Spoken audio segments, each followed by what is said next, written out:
Meus irmãos, a paz do Mestre Jesus esteja com todos vocês. Que Deus abençoe quem me ouve e que o Senhor, Deus Todo-Poderoso, possa vir falar conosco sempre por intermédio da sua palavra, a sua mensagem, o pão vivo que desceu do céu.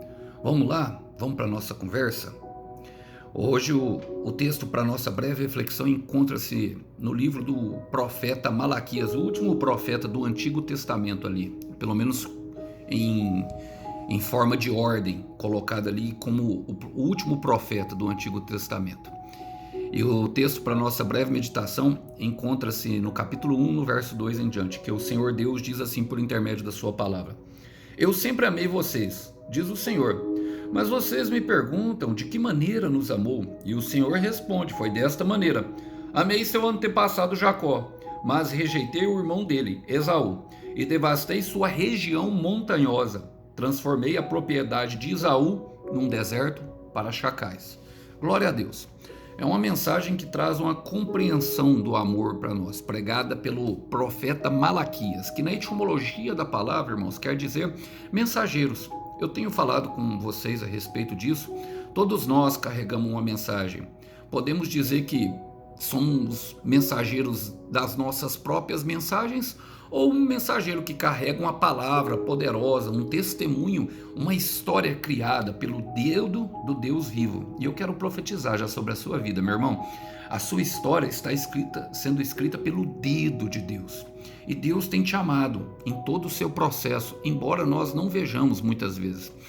E o profeta Malaquias, ele tinha 4 características. Ele era um pastor que exibia na sua mensagem o amor e o cuidado de Deus para com o povo de Israel. Ele era também um mentor espiritual que trazia o povo de volta ali aos rudimentos da fé e aquilo que era necessário, ou seja, arrependimento. Também era um profeta rigoroso que mostrava sim ao povo, às lideranças judaicas ali do templo, a energia, vamos dizer assim, a rigorosidade do Senhor e a reprovação total ao que eles estavam ensinando, e também um mensageiro espiritual que chamava o povo de volta à essência da adoração ao Deus fiel e vivo. E ele pregava a um povo que estava em fase de transição. Isso é pertinente àquilo que o Senhor vai falar conosco através dessa mensagem. Ele pregava a um grupo de judeus, ele profetizava a um grupo de judeus que estava regressando do cativeiro babilônico, que é considerado o segundo deserto de Israel, à terra da promessa, a terra de Israel, ao seu território. Só que eles estavam instalados num lugar transitório, a uma península persa dentro da Judéia. E mediante isso eu quero trazer as aplicações pertinentes a esse texto para a nossa vida. A palavra fala assim: eu sempre amei vocês.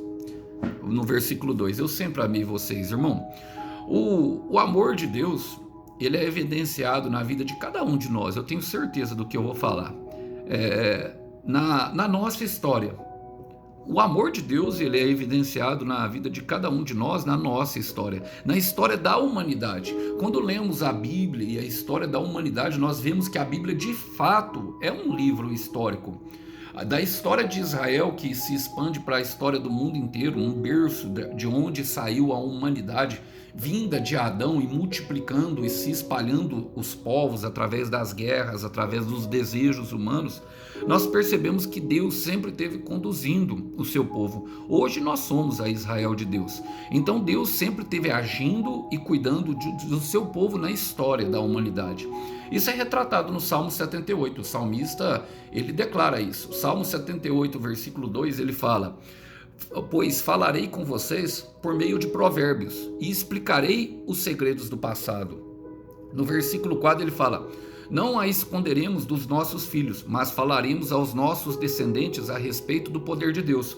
A história de Deus, ela vai passando, vai sendo contada de geração em geração. E ele continua falando: o Senhor, dos seus feitos poderosos e das coisas maravilhosas que ele fez.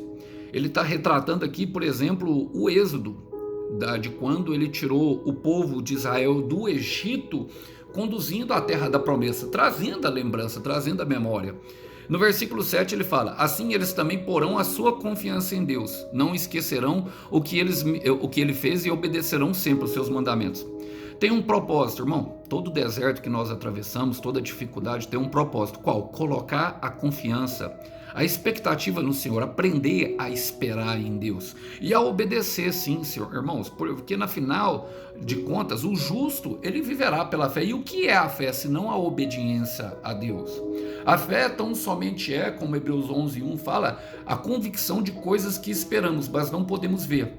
Agora, como alcançar coisas que nós esperamos, o nosso coração tanto almeja, se não for pela obediência daquele que conhece todo o caminho, confiando que a sua vontade para nós ela é boa, perfeita e agradável, e deixando assim de agir com a força do nosso próprio braço. Sempre que fala agir com a força do próprio braço, é agir no nosso impulso, na nossa razão, com os nossos pensamentos e com os nossos conceitos. Ele fala, ó, diante dos seus antepassados, Deus realizou na planície de Zoar, na terra do Egito. Ele dividiu o mar e levou os israelitas por meio do mar dele. Versículo 12 e 13 fala isso. Ele fez com que as águas se levantassem como muralhas. Está falando justamente da transição do povo pelo Mar Vermelho, chamando eles a refletir sobre o que o Senhor tinha feito no passado, irmãos. Sobre o que ele tinha feito no passado. Ele fala, eu sempre amei. E o amor do Senhor, ele é evidenciado na nossa história, irmãos. Na nossa história. Da onde o Senhor te tirou? O Senhor, por exemplo, me tirou de um charco de drogas, de um charco de que eu vou falar aqui, de um charco de influências ruins. Irmãos, esses dias eu vou deixar para contar esse testemunho depois aqui, nesse mesmo texto, mas eu não vou contar agora não, vou contar agora no próximo coisa. Vamos para ele, vamos, porque ele fala assim, ó, mas vocês me perguntam, de que maneira nos amou? E todos nós entramos nisso, irmão. Todos nós entramos nessa questão de duvidar, porque nós olhamos para a nossa história, olhamos para o deserto, olhamos para a nossa dificuldade e nós não conseguimos enxergar a beleza, não conseguimos enxergar no amor. Por quê? Porque os olhos humanos, eles de fato, eles estão apegados mais do que falta, do que aquilo que nós já conquistamos e daquilo que nós já fomos livrados, daquilo que já aconteceu com o nosso passado, ou seja, daquilo que nós já temos, daquilo que Deus realmente, de fato, já fez por nós. E eu tenho certeza que Deus já fez por todos. Eu estava passando por um período desses, irmãos, não há pouco tempo, e aqui eu quero dar o testemunho agora.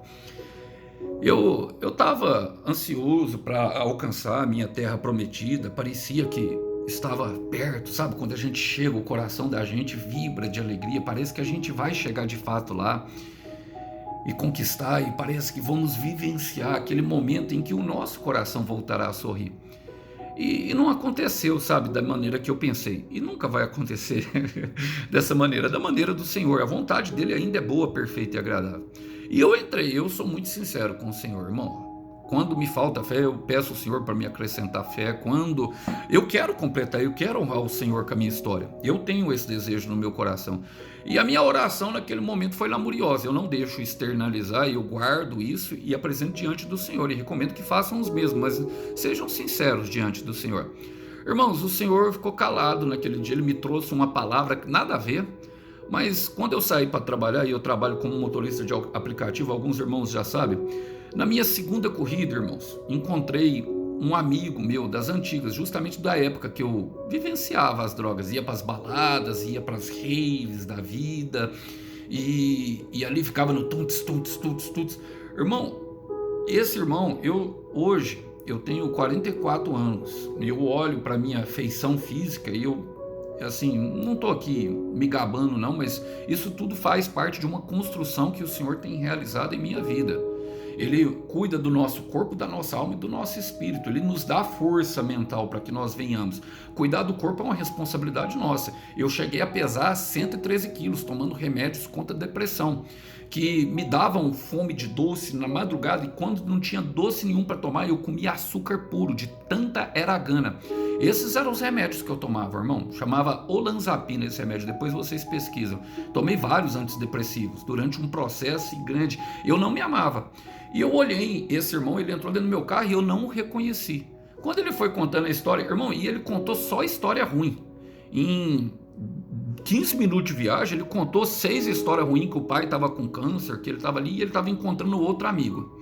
E esse amigo não ia buscar ele, já tinha morado aqui na cidade de Uberlândia, porque estava com medo, não conseguia mais andar, devido aos efeitos ali do uso contínuo de drogas, logicamente. Eu creio que eles nem vão ver esse vídeo, irmãos, e eu não vou citar nome para expor, não quero aqui envergonhar ninguém, mas eu quero ver, porque a graça de Deus foi mostrada naquele encontro para mim, porque algumas coisas Deus vai falar, outras ele vai mostrar. Quando eu olhei para ele e ele me identificou, eu olhei para ele, ele parecia ser um homem de 60 anos de idade, com cabelo branco, e ele é mais novo do que eu. Todo acabado, todo magro, sabe? Conversando, tentando reviver fatos antigos como se fizessem parte da vida dele no tempo de hoje. E nada será como antes. O Deus está fazendo algo novo para nós. Vocês entendem o que Deus fez? Ele me mostrou que se ele não tivesse me tirado daquele charco de lodo, eu provavelmente poderia até estar numa cadeia, estar morto hoje. E muitas vezes nós nos esquecemos, nós nos apegamos à promessa e queremos de fato vivenciar elas. E nós perguntamos, Senhor, de que maneira o Senhor tem nos amado?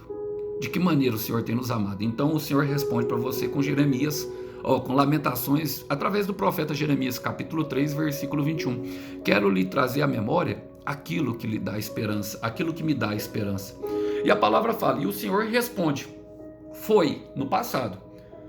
E o Senhor responde, irmão, olha, o Senhor, ele sempre nos responde. Amorosamente, ele sempre terá uma resposta para nós, mesmo que nós estejamos passando por períodos de dúvidas, como esse.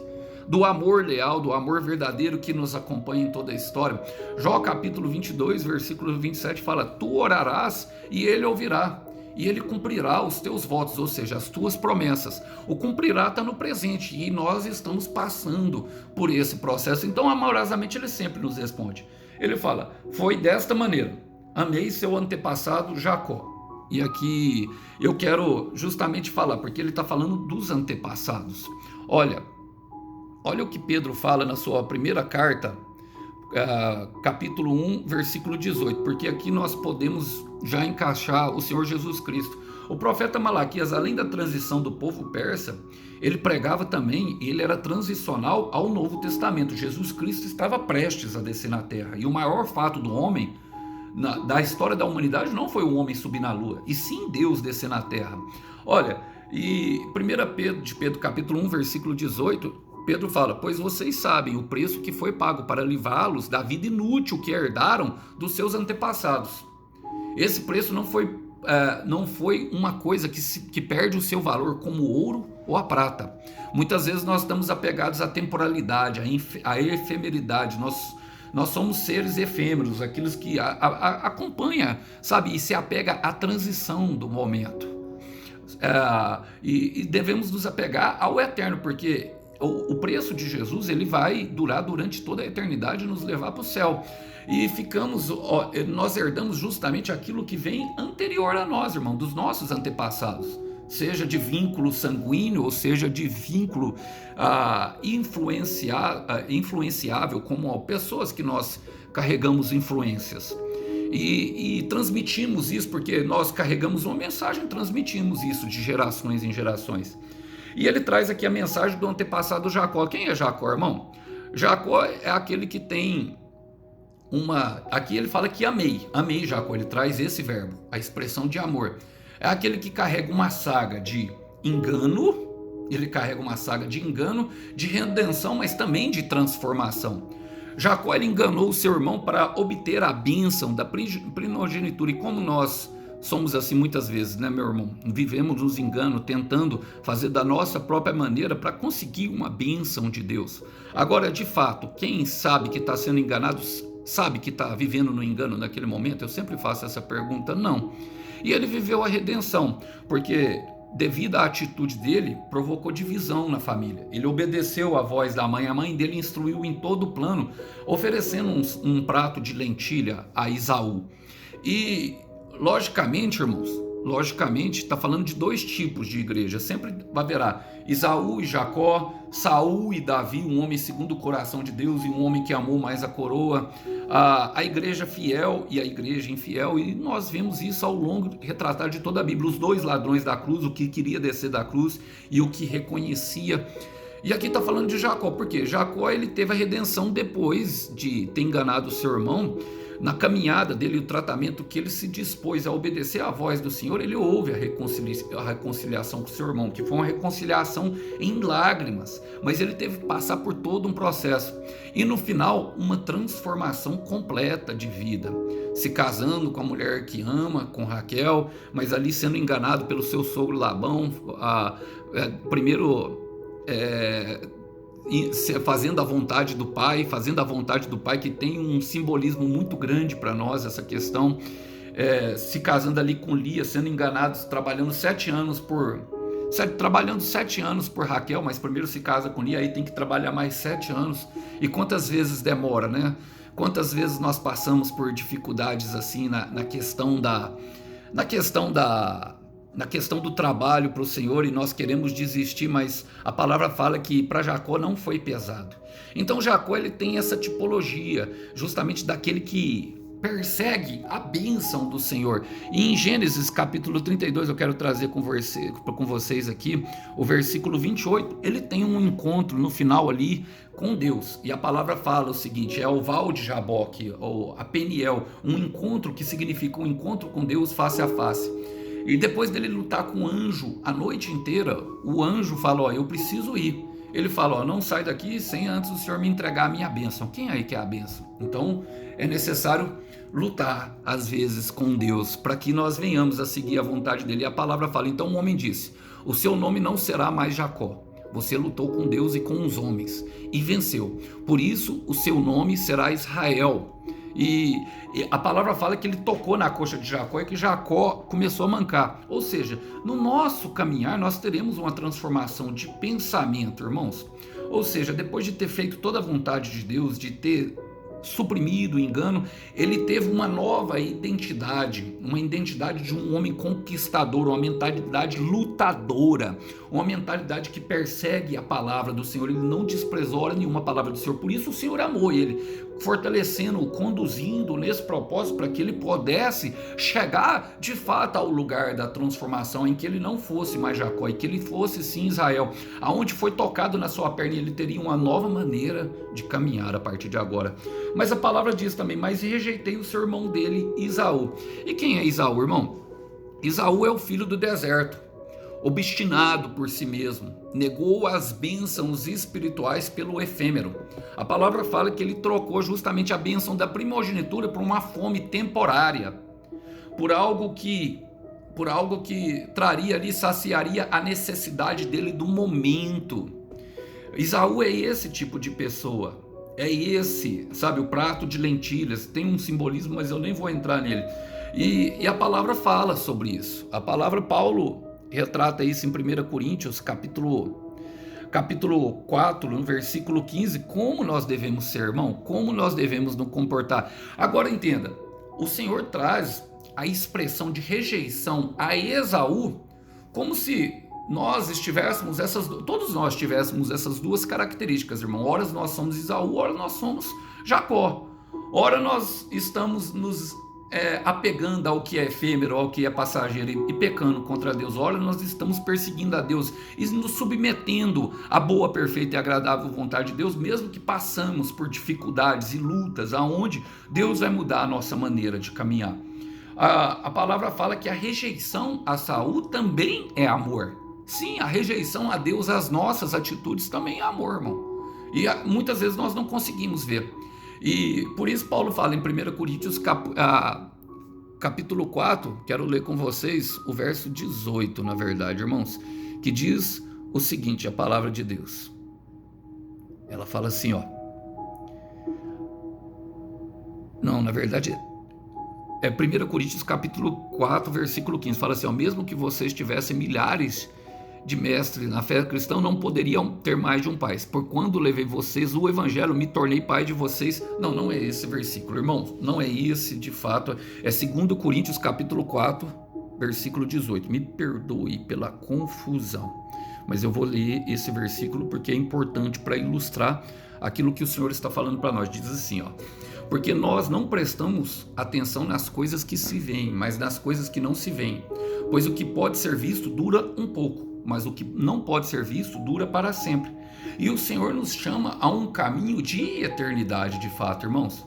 Há um caminho aonde nós abandonemos o que é passageiro, o que é transitório, o que é efêmero, nos liguemos aonde Ele está nos levando. O salmista fala: escondi a palavra no meu coração para não pecar contra ti. E nesse momento, irmãos, o Senhor ele vai quebrar o nosso orgulho. Como que ele faz isso? E devastei a sua região montanhosa. O que fala região montanhosa? É uma montanha, é um lugar alto. E muitas vezes nós nos colocamos, irmão, na arrogância, num lugar, sabe, alto, num lugar aonde o Senhor, aonde nós estamos até mais alto que o Senhor. É como Satanás fala: subirei ao monte alto do Senhor e serei como igual a Deus. Essa é uma tendência bastante luciferiana, retratada ali nos textos de Isaías e Ezequiel, que fala justamente sobre as características de Satanás. Mas Paulo fala que nós podemos combater isso, e o Senhor quebra o nosso orgulho justamente, irmão, na caminhada. Ele fala em 2 Coríntios capítulo 10, versículo 4, que as armas que usamos na nossa luta não são do mundo. São armas poderosas em Deus, capazes de destruir fortalezas da altivez, ou seja, de lugares altos, de orgulho. E assim destruímos ideias falsas. E também todo orgulho humano que não deixa que as pessoas conheçam a Deus. Dominamos todo o pensamento humano e fazemos com que ele obedeça a Cristo. E como que nós fazemos isso? O profeta Malaquias fala, irmãos, ele exorta justamente os sacerdotes, porque eles ofereciam sacrifícios defeituosos, não eram a primeira cria, como se fosse a oferta de Caim e Abel. A palavra fala que a oferta de Abel hoje, Hebreus 11:4, ela fala ao nosso coração até hoje, porque ele ofereceu o que era primeiro, aquilo que era bom, ele ofereceu com o coração, enquanto Caim deu qualquer coisa para o Senhor. É o que Malaquias está falando dos sacrifícios oferecidos no templo logo depois deles voltarem. Eles voltarem, não tiveram a mente transformada. E quando que nós fazemos isso, Alisson? Nós fazemos isso, por exemplo, quando nós ouvimos uma mensagem daquilo que nós devemos largar, mas continuamos maquiando. Por exemplo, eu não consigo apagar da internet aquilo que me traz prazer, o meu Facebook, o meu Instagram fake, que tem algumas pessoas. Eu até excluo algumas portas, algumas vitrines lá, por exemplo, de uma vida antiga. E eu estou falando aqui de mim mesmo, irmãos. Por exemplo, um Facebook que trazia prazer sexual com pessoas ali de muita devassidão para mim. Aí eu vou excluir essas pessoas, mas continuo mantendo. Eu excluo ali que o meu signo, mas continuo mantendo ali o meu nome falso. Ou seja, eu faço tudo pela metade. Ou seja, eu dou o dízimo e a oferta na igreja, está tudo ok nisso, irmão, não tem muito problema. Mas quando eu passo pelo sinal, eu não abro o vidro para falar com a pessoa que está realmente precisando de ajuda, porque eu já deleguei a função, eu já fiz o que é bom, eu já deleguei a função ao pastor da igreja, aos obreiros da igreja, para que eles vão tratar do pobre. E, irmãos, fazer o que é bom é muito fácil. O difícil, de fato, é ser bom. E por isso o Senhor destrói, sabe, devasta as nossas regiões montanhosas. E ele fala: transforma a sua propriedade de Esaú, a propriedade de Esaú, num deserto para chacal. E aqui nós precisamos compreender: quando ele quebra o nosso orgulho, ele nos envia ao deserto para falar de amor. E os chacais têm a tipologia justamente de Satanás, do inimigo das nossas almas. E o Senhor entrega para nós aos nossos inimigos. Agostinho fala que o diabo é o diabo de Deus, que trabalha para Deus na nossa transformação. Olha, Mateus capítulo 4, versículo 1 fala que Jesus Cristo, o Espírito levou Jesus ao deserto para ser tentado ao diabo. Espírito, deserto, diabo. Olha, propriedade, Esaú, deserto, chacal. É mera coincidência? Por quê? Porque ali nós vamos conhecer o Senhor. Oséias 13:5 fala que em terra muito seca, de deserto muito seca, conhecia o Senhor. Ele nos envia ao deserto para falar de amor, irmão, para mostrar o quanto nós precisamos dele. Ele se afasta, irmão. O envio ao deserto, o que é? Você vai agir na força do seu próprio braço? Vai agir orgulhoso? Então eu me afasto, faça você da sua maneira. E aí você fica entregue, aí nós ficamos entregue aos nossos inimigos. Agora, precisamos compreender, irmão, quem é chamado, como eu creio que é a nação de Israel, e eu creio que eu estou pregando aqui para esse tipo de pessoa, essa mensagem é para aqueles que serão aprovados no deserto, essa mensagem é para aqueles que serão escolhidos pelo Senhor. Saímos de lá apenas aprovados. Saímos de lá apenas aprovados e prontos para a boa obra do Senhor, irmão. Eu quero repetir, você sairá, meu irmão, do deserto, você sairá do deserto, minha irmã, e você sairá aprovada. E no final de tudo, o Senhor tem uma recompensa, sim, por esse sacrifício, por esse algo que você tem entregado, que é a sua própria reconstrução. Portanto, não desanime, não desfaleça a vossa fé, sabe? Não deixe que Satanás te convença que você é o seu deserto. Você não é o seu deserto, você não é o seu vale. Ainda que eu ande pelo vale de sombra e morte, eu não temerei, porque o Senhor está comigo. E Ele sempre te amou, Ele sempre esteve contigo no todo o processo. E aqui eu quero terminar com 1 Coríntios capítulo 5, versículo 7, a qual Paulo fala: joguem fora o velho fermento do pecado para ficarem completamente puros. Joga tudo fora, irmão. Não tem como viver o novo com alguns retalhos do velho. Tem gente tentando fazer assim. Não faça. Porque a nossa festa da Páscoa está pronta. Agora que Cristo, o nosso Cordeiro da Páscoa, já foi oferecido em sacrifício. Temos todos os recursos em Cristo, porque posso todas as coisas naquele que me fortalece. Você pode fazer, você deve fazer, e eu creio que você fará. Eu creio que nós faremos aquilo que o Senhor aprovará, para que estejamos prontos a vivenciar os teus propósitos, sabendo que Ele é fiel para nos conduzir, que Ele nunca nos abandona. E quando você chegar lá, de fato, na terra prometida, você verá, meu irmão, nós veremos que Ele nos amou em todo o processo, cuidou do nosso presente e preparou o nosso futuro. Em todo o tempo, Ele nos amou. Eu gostaria de deixar essa mensagem com vocês, irmãos, para breve reflexão. A paz do Senhor Jesus. Lembrando, o Cordeiro tem a recompensa para o teu sacrifício. Que Deus abençoe. Até uma próxima mensagem. Tchau, tchau.